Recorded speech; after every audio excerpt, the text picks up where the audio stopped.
नमस्कार, हर खबर हरियाणा देख रहे हैं आप और मैं हूं आपके साथ गौरव राजेंद्र। बुलेटिन की शुरुआत करते हैं।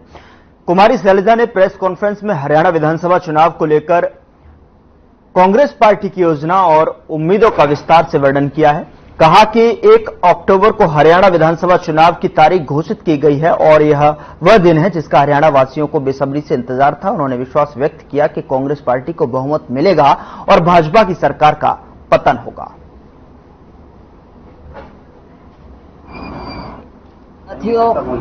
साथियों, कल इलेक्शन कमीशन ने आचार संहिता लागू की, हरियाणा के चुनाव की तारीख तय कर दी है। 1 अक्टूबर को चुनाव होने जा रहा है, वही दिन जिसका सबको हरियाणा वासियों को इंतजार था। कांग्रेस 10 साल से संघर्ष कर रही है।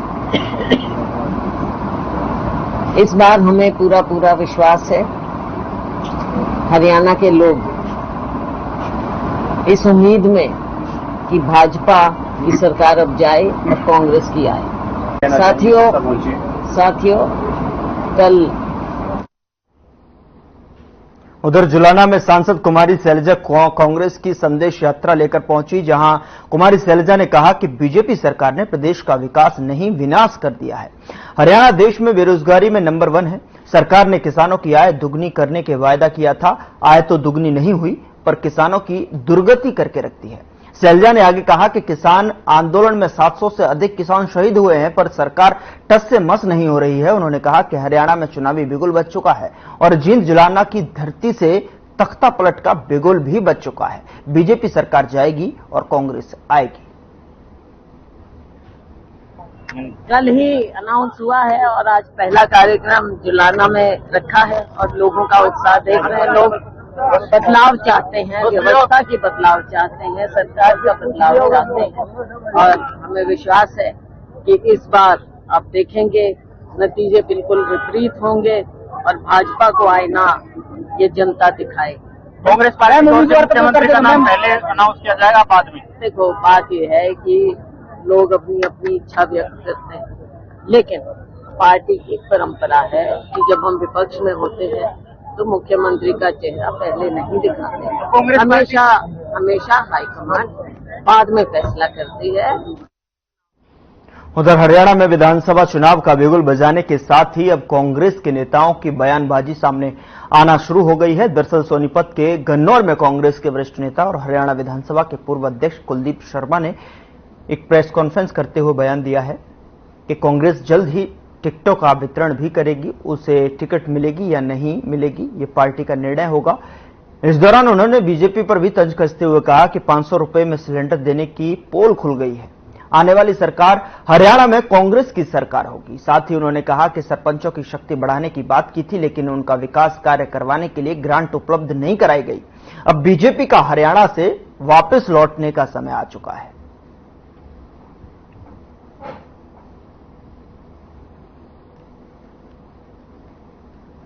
कहीं पेंशन, कहीं पैन कार्ड, कहीं आधार कार्ड। 10 साल तक इन पोर्टलों में हरियाणा की जनता को परेशान कर, हर एक वर्ग को दफ्तरों में जाकर खड़ा कर दिया, लाइनें लग गई और झूठ का ये बुलंदा, जो घोषणाओं का बुलंदा अब जारी हुआ है, आज आचार संहिता लगने से उस घोषणाओं की भी पोल खुल के रह गई। उधर खबर झज्जर से है, जहां विनेश फोगाट ने अपने साथी खिलाड़ी बजरंग पुनिया के साथ दिल्ली के ढांसा बॉर्डर से झज्जर जिले की सीमा में प्रवेश किया और यहां के लोगों ने उन्हें सिर आंखों पर बैठा लिया। जैसे ही विनेश खुली जीप में बादली पहुंची तो यहां गुलिया खाप के अलावा अन्य खाप और कई राजनीतिक दल पहले से ही मौजूद थे। यहां उनका ही बड़ी ही गर्मजोशी के साथ स्वागत किया गया। वहीं बादली के कांग्रेस विधायक कुलदीप वत्स और उनकी टीम ने उनका जोरदार ढंग से स्वागत किया। बाद में गांव जहांगीरपुर होते हुए विनेश फोगाट झज्जर पहुंची। यहां कांग्रेस की मौजूदा विधायक गीता भुक्कल अपनी टीम के साथ पहले से ही मौजूद थी। उनके साथ आसपास के गांव से आए लोगों और खाप पंचायतों ने उनका स्वागत किया। देखिए विनेश फोगाट जो है हमारी आन बान शान, हमारी खिलाड़ी बेटी जो है, जैसे ही वो इंडिया आई एयरपोर्ट से लेकर लगातार दोपहर से जो है उनका स्वागत समारोह चल रहा है और सभी को खुशी भी है, दुख भी है। बेटी को कहाँ तो गोल्ड मेडल ओलंपिक में मिलना था, रेसलिंग में चैंपियनशिप में वो गोल्ड मेडल लेकर आती हैं, उसके लिए वो क्वालिफाई कर गई थी और बहुत जबरदस्त उसने फाइट देने का काम किया और कहाँ उसको डिस्क्वालीफाई कर दिया गया। उनके साथ बहुत बड़ा अन्याय और साजिश हुई है। हमें इस बात का दुख भी है और साथ ही साथ में बेटी ने जो संघर्ष, पहले से ही संघर्ष कर रही थी और अभी भी उसको बहुत ज्यादा संघर्ष करना पड़ा। इस संघर्ष में हम लोग पहले भी उनके साथ थे और आगे भी साथ रहेंगे और उम्मीद करते हैं कि हमारी बेटी विनेश फोगाट रेसलिंग से, कुश्ती से संन्यास नहीं लेंगी। उधर जिला निर्वाचन अधिकारी प्रदीप दहिया ने कहा कि भारत निर्वाचन आयोग के मुख्य निर्वाचन आयुक्त राजीव कुमार की ओर से हरियाणा के 15वीं विधानसभा आम चुनाव 2024 का कार्यक्रम घोषित कर दिया है। उन्होंने कहा कि विधानसभा आम चुनाव 2024 की घोषणा के साथ ही संपूर्ण हरियाणा प्रदेश सहित हिसार जिले में आदर्श आचार संहिता तुरंत प्रभाव से लागू हो गई है। शांतिपूर्ण, स्वतंत्र और निष्पक्ष चुनाव कराने के लिए संबंधित अधिकारियों को गंभीरता से अपनी ड्यूटी का निर्वहन करना है। भारत निर्वाचन आयोग की ओर से जारी शेड्यूल अनुसार हरियाणा में सभी 90 विधानसभा सीट के लिए 1 अक्टूबर 2024 को चुनाव होंगे और 4 अक्टूबर को नतीजे आने हैं। जैसा कि आपको विदित है, इलेक्शन कमीशन ऑफ इंडिया ने अनाउंसमेंट कर दिया इलेक्शंस का। जैसे ही इलेक्शन अनाउंस हो जाते हैं, आपको पता है मॉडल कोड ऑफ कंडक्ट लागू हो जाता है, जिसके तहत मॉडल कोड ऑफ कंडक्ट में सभी पॉलिटिकल पार्टीज, सभी गवर्नमेंट ऑफिशियल्स पे ये लागू होता है। उसमें मॉडल कोड ऑफ कंडक्ट के तहत कुछ कंपल्सरी चीजें हैं, कुछ चीजें अलाउड होती हैं with the permission of the ECI.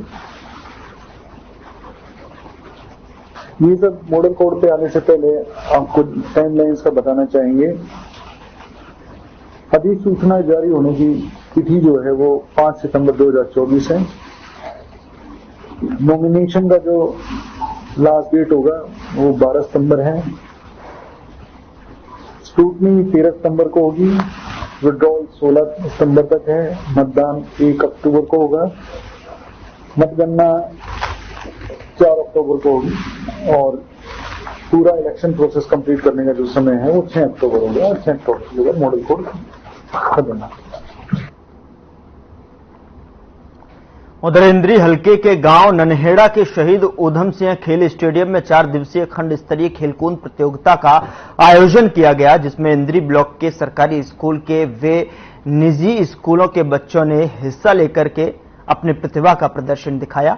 बता दें कि इस खेलकूद प्रतियोगिता में 2 दिन लड़कियों के खेल चलेंगे, उसके बाद 2 दिन लड़कों की प्रतियोगिता होगी। वहीं इस मौके पर इंद्री खंड शिक्षा अधिकारी गुरनाम सिंह मढ़ाना और जिला परिषद सदस्य सचिन बूढ़नपुर मुख्य अतिथि के तौर पर पहुंचे, जहां पर उन्होंने बच्चों का हौसला बढ़ाते हुए खेलों में बढ़ चढ़कर हिस्सा लेने के लिए बच्चों को प्रेरित किया। इस दौरान खंड शिक्षा अधिकारी ने कहा कि खेल हमारे जीवन में महत्व रखते हैं, क्योंकि जहां पर हमें पढ़ाई के द्वारा ज्ञान अर्जित होता है तो वहीं खेलों के द्वारा हमारा मानसिक और सर्वांगीण विकास होता है। विभाग के द्वारा समय समय पर इस प्रकार की प्रतियोगिता कराई जाती है ताकि बच्चों के अंदर छिपी हुई प्रतिभा का निखार किया जा सके।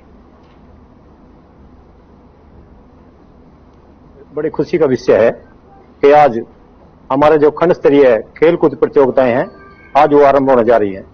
इस सब के लिए मैं सबसे पहले तो सरपंच साहब को बधाई देता हूं कि इनके इतने बढ़िया ग्राउंड में हमारे गेम हर साल होते हैं और इनका हर प्रकार से सहयोग जो हमें मिलता रहता है। इसके बाद जो हमारे गांव के बच्चे हैं उनको अपनी प्रतिभा निखारने का मौका मिलता है और इनमें से ही अच्छे अच्छे पहलवान निकलते हैं और इन्हीं के बीच में से ही विनेश फोगाट, बबीता फोगाट, कर्णम मलेश्वरी, पीटी उषा सब इन बच्चों में से निकलते हैं। आज हमारे यहाँ ब्लॉक स्तरीय खंड प्रतियोगिता शहीद ऊधम सिंह स्टेडियम ग्राम पंचायत ननेड़ा में की जा रही है। इस हम पंचायत की तरफ से विश्वास दिलाते हैं, हर साल हमारा जो भी सहयोग, भरपूर सहयोग हम तो देते हैं और आगे भी देते रहेंगे। और ये बहुत बढ़िया एक बच्चों को एक अवसर मिलता है आगे निकलने का, इसलिए इसकी सब शुभकामनाएं मैं इन बच्चों को देता हूँ और उनको बधाई देता हूँ कि वो आगे बढ़े और खेलें। मैं आज यहाँ पूरे स्कूल के स्टाफ और गांव के सरपंच शशि जी, हमारे बीओ जी और सभी को बधाई देता हूं कि इन्होंने कई सालों से लगातार ये यहाँ पर ब्लॉक स्तरीय प्रोग्राम चलाया हुआ है, जो कि हर साल यहाँ पर खेल होते हैं ननेड़ा शहीद उधम सिंह स्टेडियम में। मैं पिछली बार भी सुनील जी ने बताया था और उससे पहले भी कई सालों से चल रही है। मैं इनको बधाई देता हूं और यही कहूंगा कि बच्चों को कि वही पढ़ाई के साथ साथ खेलों में भाग लेना भी जरूरी है।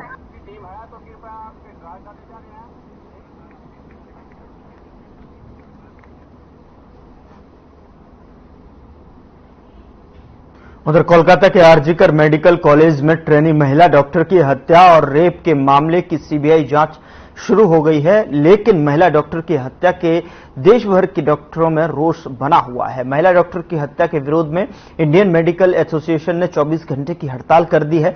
बहादुरगढ़ में भी आईएमए से जुड़े डॉक्टरों ने हड़ताल रखी, तो वहीं प्राइवेट हॉस्पिटल और क्लिनिक में ओपीडी पूरी तरह से बंद रखी गई। ओपीडी बंद होने से मरीजों को दिक्कत भी आ गई है और ऐसे में आईएमए के डॉक्टरों ने बैठक भी की है। बैठक में डॉक्टरों ने मृतका महिला डॉक्टर को श्रद्धांजलि दी और आईएमए बहादुरगढ़ की प्रधान डॉक्टर राजरानी और डॉक्टर ज्योति मलिक ने कहा कि डॉक्टरों की सुरक्षा सुनिश्चित करने की जरूरत है और डॉक्टर की हत्या करने वाले दोषियों को जल्द से जल्द गिरफ्तार किया जाए और फास्ट ट्रैक तरीके से काम करते हुए उन्हें सख्त से सख्त सजा मिलनी चाहिए।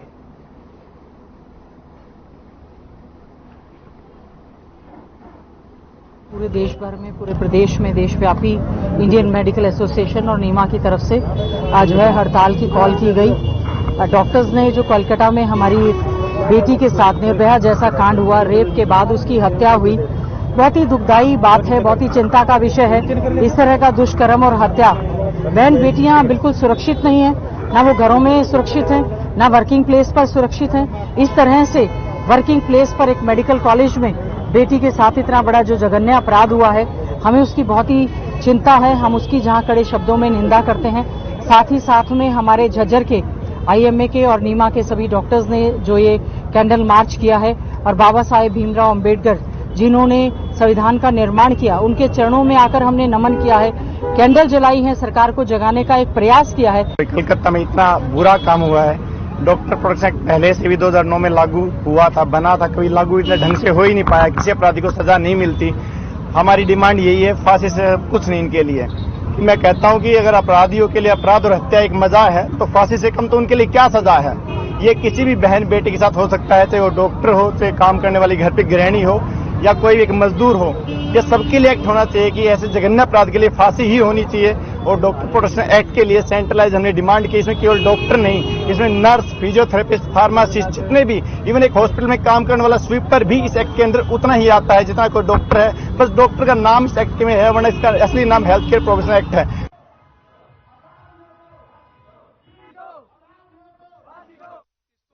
खबर हरियाणा से है, जहां सोनीपत में आईएमए और अन्य संगठनों से जुड़े हुए डॉक्टर ने 24 घंटे की हड़ताल करते हुए कोलकाता में मासूम लेडी डॉक्टर की ड्यूटी के दौरान जो है रेप, नृशंस हत्या और तत्पश्चात वहां की प्रशासन का असंवैधानिक रवैया और फिर गुंडों द्वारा अस्पताल पर हमले से डॉक्टरों में बेहद रोष प्रकट किया है।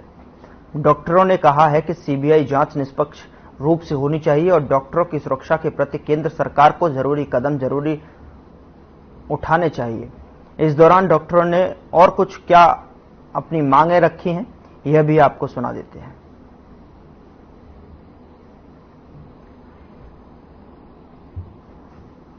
तो आज हम यहाँ पर सब एकत्रित हुए हैं कोलकाता में जो एक घिनौना हरकत हुई है उस वजह से। आज हमारी सारी सेवाएं ऑल ओवर इंडिया बंद करी गई हैं।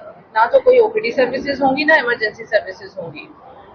ये बेसिकली उस डॉक्टर के ही नहीं, एक संपूर्ण स्त्री जो हमारे भारत में सम्मान की हकदार है, उसके लिए है। भारत की आजादी तो हमने मना ली, लेकिन भारत की आजादी का मुद्दा जो सबसे इम्पोर्टेंट है कि यहाँ पे हम गर्ल्स को सेफ्टी, सिक्योरिटी प्रोवाइड होनी चाहिए, वो कहीं पे भी नहीं है।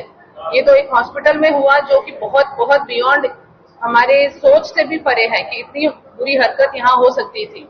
आईएमए पूरे देश भर में आईएमए ने स्ट्राइक कॉल की है और ये आह्वान है पूरे देश के लिए, पूरे देशवासियों के लिए कि ये जो जघन्य हत्या हुई है हमारी एक जूनियर डॉक्टर की ये आगाज हो आने वाले कल के लिए, समाज के लिए, कि ऐसा आखिरी बार हुआ है और आगे ऐसा कभी भी अप्रत्याशित हो, कभी दोबारा ना हो।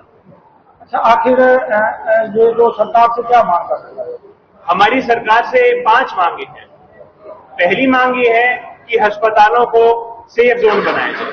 अस्पतालों में, सरकारी अस्पतालों में जहां बहुत सारे ट्रेनी डॉक्टर आते हैं, उनको सेफ जोन घोषित किया जाए। वहां पे सीसीटीवी, सिक्योरिटी गार्ड्स हो, एक सेंट्रल प्रोटेक्शन एक्ट हो।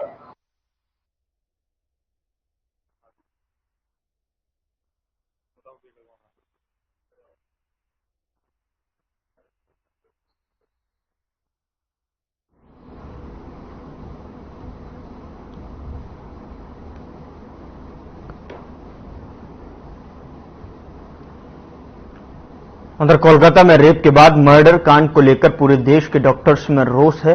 अंबाला कैंट नागरिक अस्पताल के डॉक्टर्स ने मोमबत्तियां जलाकर 2 मिनट का मौन रखा और मृतका डॉक्टर को श्रद्धांजलि दी। डॉक्टर्स ने सरकार से अपनी सुरक्षा की मांग भी की है। साथ ही साथ आपको बता दें कि डॉक्टर्स ने इस घटना को निंदनीय बताया है। उन्होंने कहा कि पिछले कुछ सालों से देखा गया है कि डॉक्टर्स के प्रति हिंसा बढ़ती जा रही है। रेजिडेंट के लिए यहाँ सब डॉक्टर्स और अंबाला कैंट का स्टाफ एकत्रित हुए हैं। उनकी डिपार्टेड सोल के लिए श्रद्धांजलि अर्पित कर रहे हैं और ये बहुत ही निंदनीय घटना हुई है उस बच्चे के साथ। हम चाहते हैं कि इस तरह का घटना आगे कभी ना हो। उसके लिए हम चाहते हैं कि सरकार की तरफ से हमें सब डॉक्टर्स को सिक्योरिटी प्रोवाइड करी जाए और ताकि ऐसा कभी फ्यूचर में रिपीट ना हो। और फॉर द डिपार्टेड सोल हम प्रेयर कर रहे हैं, उनके पेरेंट्स को सहानुभूति दे रहे हैं और पूरा देश आज इकट्ठा हुआ है उसके साथ, और ताकि ये जो उसके साथ इनजस्टिस हुई है ये कभी रिपीट ना की जाए। उधर कोलकाता में ट्रेनिंग डॉक्टर की हत्या के बाद देश भर में डॉक्टर का विरोध जो है प्रदर्शन देखने को मिल रहा है। इसी कड़ी में गुरुग्राम में भी पैदल मार्च निकालकर डॉक्टर्स ने अपना विरोध प्रदर्शन किया। आईएमए के बैनर तले और अन्य मेडिकल एसोसिएशन के साथ मिलकर करीब 100 से ज्यादा अस्पताल के डॉक्टर्स ने इस प्रदर्शन में भाग लिया और साथ ही डॉक्टर्स की मांग है कि कोलकाता में जो ट्रेनिंग डॉक्टर की बेरहमी से हत्या की गई है और उसके बाद अभी तक कोई पुख्ता कार्रवाई नहीं की गई है, इसी से गुस्साए डॉक्टर्स ने पैदल मार्च निकालकर विरोध जताया। चीफ जस्टिस साहब को भी लेटर लिखा है कि डॉक्टर्स को जनसेवा कानून में आना चाहिए। और देखो कितनी दर्दनाक बात है कि जीवन बचाने वाले का ही जीवन लिया जा रहा है। डॉक्टर जो है वो लोगों का जीवन बचाता है। आज डॉक्टर्स पे हमले हो रहे हैं, हॉस्पिटल पे के शीशे तोड़ दिए जाते हैं। लोग इतने डॉक्टर्स के प्रति इतने, जो पहले डॉक्टर्स को भगवान माना जाता था, कि सबसे बड़ा हमें इंसाफ तब मिलेगा जब कानून में बदलाव लाया जाएगा।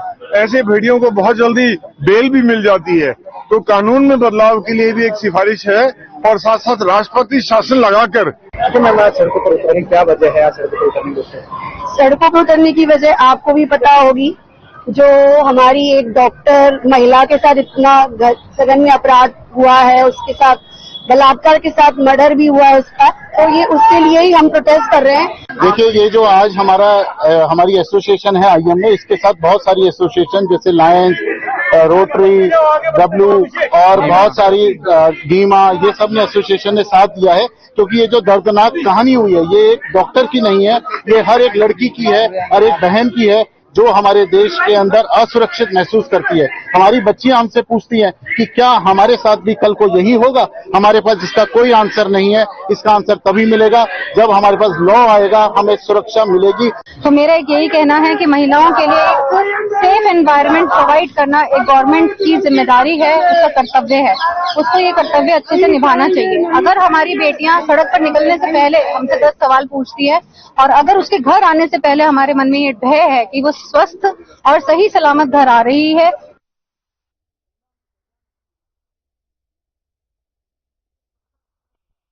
और हरियाणा के यमुनानगर के मॉडल टाउन इलाके में फर्जी आईडी और फर्जी प्रॉपर्टी आईडी के माध्यम से 2 करोड़ रुपए की प्रॉपर्टी बेचने का मामला सामने आया है।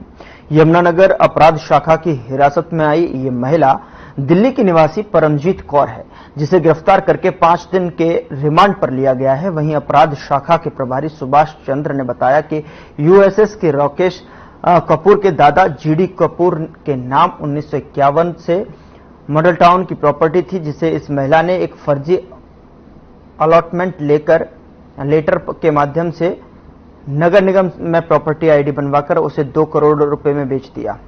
जबकि मामूली गांव का जो इस्लाम और एक डीलर अश्विनी सहित अन्य लोगों की तलाश की जा रही है। पुलिस इस बात की भी जांच कर रही है कि यहां की प्रॉपर्टी की वैल्यू कितनी है और उसे मात्र 2 करोड़ में कैसे बेच दिया गया।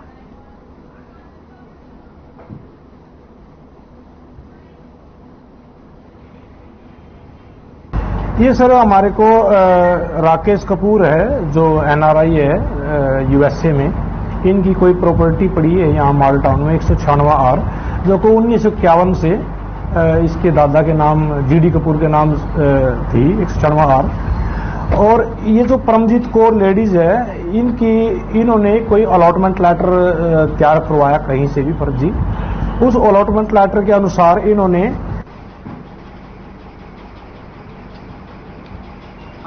उधर पूरे देश में कोलकाता रेप मामले को लेकर रोष है। अलग अलग जगह प्रदर्शन और कैंडल मार्च निकाले जा रहे हैं। करनाल में जहां मेडिकल कॉलेज के रेजिडेंट्स डॉक्टर हड़ताल पर हैं, तो उनका साथ इंटर्न डॉक्टर भी देते हुए नजर आ रहे हैं। अब उनका साथ बढ़ाने के लिए आईएमए और डेंटल एसोसिएशन भी आ गई है। सभी इस मामले को बड़ी प्रमुखता के साथ उठा रहे हैं और मांग रख रहे हैं कि इस मामले में फास्ट ट्रैक कोर्ट मामले की सुनवाई करे और जल्द से जल्द जो है आरोपी को सख्त से सख्त सजा हो, डॉक्टर्स की सुरक्षा सुनिश्चित हो और सेंट्रल प्रोटेक्शन एक्ट को लाया जाए। वहीं परिवार को इंसाफ मिले और साथ ही साथ परिवार को मुआवजा भी दिया जाए। इसी को लेकर आईएमए और आईडीए ने सुबह 6 बजे से कल सुबह 6 बजे तक हड़ताल रखी है, जिसमें वो ओपीडी नहीं देख रहे हैं। वहीं इमरजेंसी सेवाएं चालू रहेंगी और ऐसे में बस इसी बात को प्रमुखता के साथ रखते हुए नजर आ रहे हैं।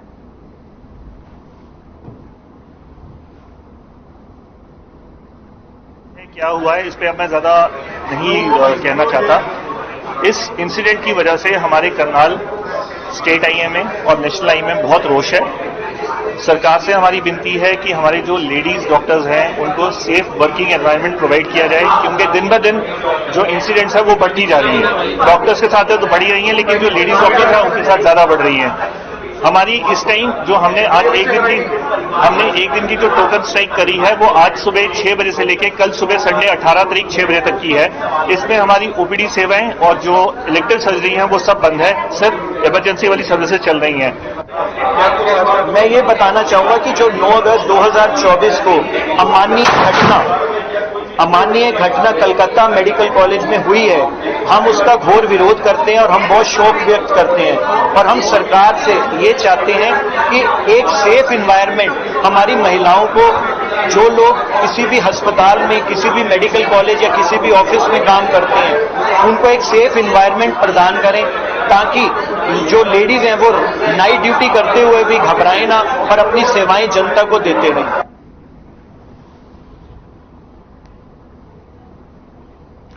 फिलहाल बुलेटिन में इतना ही। नमस्कार।